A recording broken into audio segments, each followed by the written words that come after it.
सबसे पहले बड़ी खबर आपको कोटा से बताते हैं, जहां पर सुल्तानपुर में बारिश का कहर देखने को मिला है। चंबल नदी के तेज बहाव में 6 लोग बह गए हैं। निमोदा हरिजी गांव में रेस्क्यू ऑपरेशन चलाया जा रहा है। चट्टान पर बचे एक युवक को मदद का इंतजार है। बीरज माता जी मंदिर के पास अचानक से उफान आ गया। प्रशासन को सूचना दी गई, हेलीकॉप्टर से रेस्क्यू की मांग की गई है। देखिए, आपको करीब 6 लोग दिख रहे होंगे। ये घेरे में हम आपको दिखा रहे हैं रेड एरो से, और पानी की तेज धारा में अब ये 6 लोग बह गए हैं। हेलीकॉप्टर से रेस्क्यू की मांग की जा रही है। चंबल नदी के तेज बहाव में 6 लोगों के बहने की जानकारी मिल रही है। कोटा के सुल्तानपुर की ये तस्वीरें भयावह हैं और ये दिखाती हैं किस तरीके से आसमान से आफत बरस रही होगी। निमोदा हरिजी गांव, जहां पर रेस्क्यू ऑपरेशन चल रहा है, लेकिन लोग कह रहे हैं कि हेलीकॉप्टर के जरिए रेस्क्यू किया जाए तो शायद जल्दी हो सके। ये चट्टान है जहां पर एक शख्स, वहां पर युवक फंसा हुआ है, मदद का इंतजार कर रहा है। हिमांशु, अभी कैसे हालात बने हुए हैं रेस्क्यू ऑपरेशन का? के हालात हैं और जिस तरह का ये तेज बहाव तस्वीरों में जो स्पष्ट तौर पर नजर आ रहा है, उसके बाद में किसी भी तरह से जो ह्यूमन रेस्क्यू ऑपरेशन यहाँ पर हो पाना या किया जा पाना असंभव है, क्योंकि पानी का एक विकराल जो धारा है, जलधारा है, वो बहती हुई नजर आ रही है। सबसे बड़ी बात ये कि ये कोटा सुल्तानपुर से लेकर के निमोदा हरीजी एक ग्रामीण इलाका है, वहां पर चंबल का ये पूरा की पूरा इलाका है। क्योंकि बड़े पैमाने पर लगातार न केवल कोटा बल्कि आसपास के इलाकों में बारिश हो रही है। चंबल के कैचमेंट इलाके में बारिश हो रही है और कोटा बैराज के 12 गेट खोल करके करीब 2 लाख क्यूसेक पानी की निकासी हो रही है। और ऐसे में चंबल नदी में उफान आ गया है और ये वही उफान है जो फिलहाल इन तस्वीरों में देख सकते हैं, जिसमें देखते ही देखते इस पानी के तेज बहाव में 7 लोग फंस गए, जो मोटे तौर पर इस इलाके के ही बताए जा रहे हैं, 7 लोग।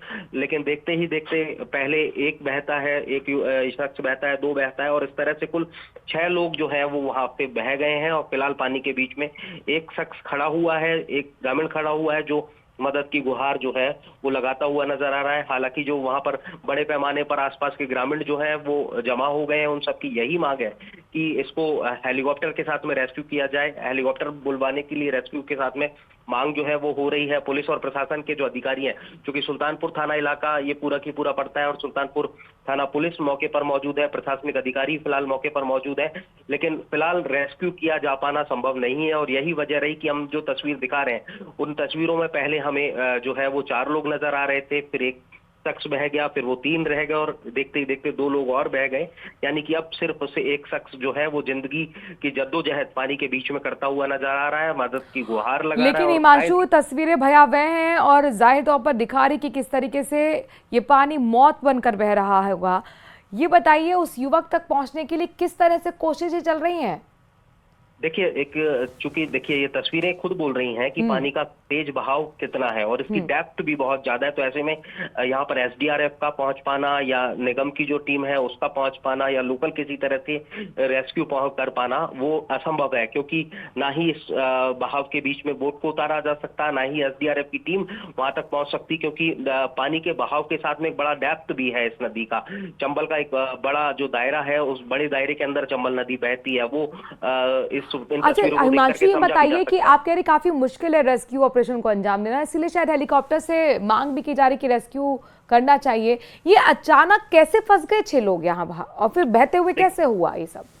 देखिए, ये जैसा कि मैंने आपको बताया कि लगातार बारिश के बाद में चंबल नदी में उफान आ गया है। बिल्कुल, और यही वजह है कि यहाँ पर जिंदगी और मौत के बीच एक शख्स अभी भी मदद का इंतजार कर रहा है, लेकिन बहुत मुश्किल है। उस लोग से आज की सबसे बड़ी खबर आपको बताते हैं। आखिरकार 8 महीने बाद नरेश मीणा की जेल से रिहाई हुई है। हाईकोर्ट से जमानत मिलने के बाद ये रिहाई संभव हुई।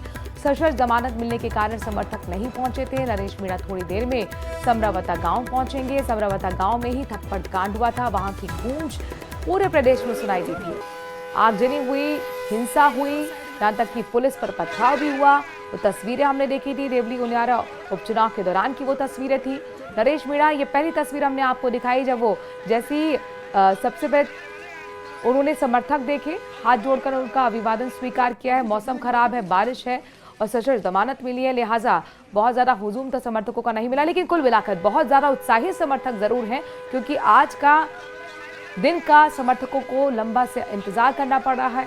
8 महीने बाद ये संभव हो पाया है, जब जेल से बाहर नरेश मीणा निकले हैं और कुछ ही देर में जब समरावता पहुंचेंगे, वहां पर बताया जा रहा है कि खासी तैयारियां स्वागत के लिए समर्थकों की तरफ से की गई हैं। नरेश मीणा के साथ साथ उनके समर्थकों की भी गिरफ्तारी हुई थी, लेकिन सभी को एक एक करके राहत मिली, जमानत मिली और 8 महीने के लंबे इंतजार के बाद 3 दिन पहले हाई कोर्ट की तरफ से जमानत को अप्रूव किया गया। नरेश मीणा के लिए ये महत्वपूर्ण क्षण है। अब जाकर सारे डॉक्यूमेंटल वर्क पूरा होने के बाद उनकी रिहाई हुई है। खबरों में आगे बढ़ते हैं। जयपुर से आपको ब्रेकिंग न्यूज बताते हैं। 17 जुलाई को अमित शाह का जयपुर दौरा है। गृहमंत्री अमित शाह के दौरे की तैयारियों को लेकर बीजेपी तैयारियों में जुटी हुई है। मुख्यमंत्री भजनलाल शर्मा बड़ी बैठक लेते हुए भी नजर आए। मुख्यमंत्री ने मंत्रियों के साथ 1-to-1 संवाद किया है। आयोजन स्थल की व्यवस्थाओं को, कार्यकर्ताओं की भागीदारी पर चर्चा की गई। सहकार सम्मेलन और रोजगार कार्यक्रम में बताया जा रहा है कि गृहमंत्री अमित शाह शामिल होंगे। कार्यक्रम के दौरान चयनित अभ्यर्थियों को नियुक्ति पत्र भी सौंपेंगे अमित शाह। तो 17 जुलाई को गृहमंत्री अमित शाह जयपुर आ रहे हैं। इस बड़े दौरे की तैयारी को लेकर बीजेपी जुटी हुई है, लिहाजा खुद मुख्यमंत्री भजनलाल शर्मा ने एक बड़ी बैठक भी ली इस सिलसिले में और मंत्रियों के साथ 1-to-1 संवाद किया। बताया जा रहा है कि इस 1-to-1 संवाद में आयोजन स्थल की व्यवस्थाओं को समझा गया, कार्यकर्ताओं की भागीदारी पर चर्चा की गई। रोशन हमारे संवाददाता इस खबर पर ज्यादा जानकारी के साथ जुड़ रहे हैं। रोशन, अब तो ज्यादा दिन भी नहीं है, 17 जुलाई आने ही वाली है 2 दिन बाद। किन किन कार्यक्रमों में गृह मंत्री शामिल होंगे, क्या दौरे के दौरान महत्वपूर्ण रहने वाला है? जी बिल्कुल, देखिए 17 जुलाई को केंद्रीय गृह एवं सहकारिता मंत्री अमित शाह जयपुर दौरे के ऊपर यहाँ पर आने वाले हैं। इसकी तैयारियों को लेकर राज्य सरकार है जुट चुकी है। जो केंद्रीय जो गृह मंत्री है अमित शाह, वो कहा जा सकता है कि नेशनल लेवल का जो सहकार सम्मेलन है वो यहाँ पर होने जा रहा है।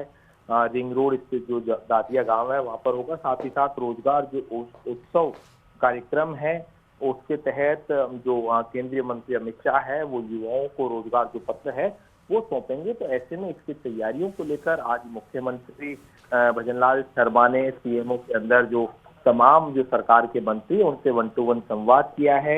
कार्यक्रम की तैयारियों को लेकर मंत्रियों की जो भागीदारी का कार्य व्यवस्था है, आयोजन स्थल की जो तैयारियां हैं, इन तमाम बिंदुओं को लेकर मुख्यमंत्री भजनलाल शर्मा ने जो है मंत्रियों से 1-to-1 संवाद किया। इसमें क्या कुछ कहा जा सकता है कि अधिक से अधिक जो है आम लोगों की, कार्यकर्ताओं की भागीदारी। चलिए, बहुत बहुत शुक्रिया रोशन तमाम जानकारी हम तक पहुंचाने के लिए। सड़क हादसे की जानकारी दौसा से मिल रही है। ब्रेकिंग न्यूज, NH-21 पर एक टैंकर की ट्रेलर से टक्कर हो गई और टक्कर खाते ही टैंकर पलट गया जिसमें ज्वलनशील केमिकल भरा हुआ था। टैंकर से हो रहा ज्वलनशील केमिकल का रिसाव, इस तरह की जानकारी मिल रही है। लिहाजा सिकंदरा चौराहे और मानपुरा चौराहे से हाईवे को, वहां पर ट्रैफिक को डायवर्जन करना पड़ा। ये तस्वीरें भी आ गई हैं और हमारे संवाददाता आशीष भी जुड़ गए हैं। आशीष, अपडेट क्या है? क्या यहाँ पर अभी भी टैंकर को वहां से हटाया गया? क्या क्या क्या एग्जीक्यूशन वहां पर, क्या अपडेट?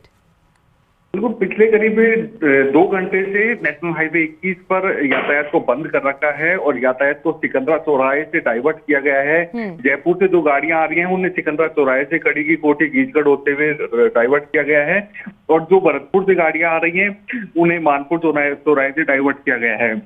फिलहाल जो टैंकर है वो हाईवे पर खड़ा हुआ है और उसमें जो केमिकल है उसका रिसाव हो रहा है। केमिकल इतना ज्वलनशील है कि वो तेजाब की तरह नजर आ रहा है, स्पीड नुमा नजर आ रहा है और इस कारण कोई भी हादसे की भावना होने के कारण वहां पर दमकल की गाड़ी को बुला लिया गया है। अब तक 2 गाड़ियों को मौके पर बुलाया गया है और अब पूरी तरह हाईवे को ब्लॉक कर दिया गया है और वहां पर उस टैंकर को सीधा करके अब उसे हाईवे से दूर हटाने की कोशिश की जा रही है ताकि हाईवे को जल्दी से जल्दी सुचारू किया जाए और जो किसी प्रकार की अनहोनी की संभावना है उसको टाला जा सके। ऐसे में यहाँ पर पुलिस और प्रशासन के आला अधिकारी मौके पर पहुंच गए हैं। जी, कितना वक्त लग सकता है हालात को सामान्य होने में? बिल्कुल, अभी करीब आधा से 1 घंटे का समय लग सकता है क्योंकि जो टैंकर है, टैंकर में पूरा जो टैंकर है वो केमिकल से भरा हुआ है और उसके अंदर रिसाव हो रहा है। ऐसे में उसे हटाया भी नहीं जा सक रहा है। वहां पर दमकल की जो गाड़ियां हैं वो कोशिश कर रही है कि वहां पर उसको किसी भी तरीके से सही किया जाए। और ठीक है आशीष, नजर बनाए रखिएगा। फिलहाल के लिए बहुत बहुत शुक्रिया।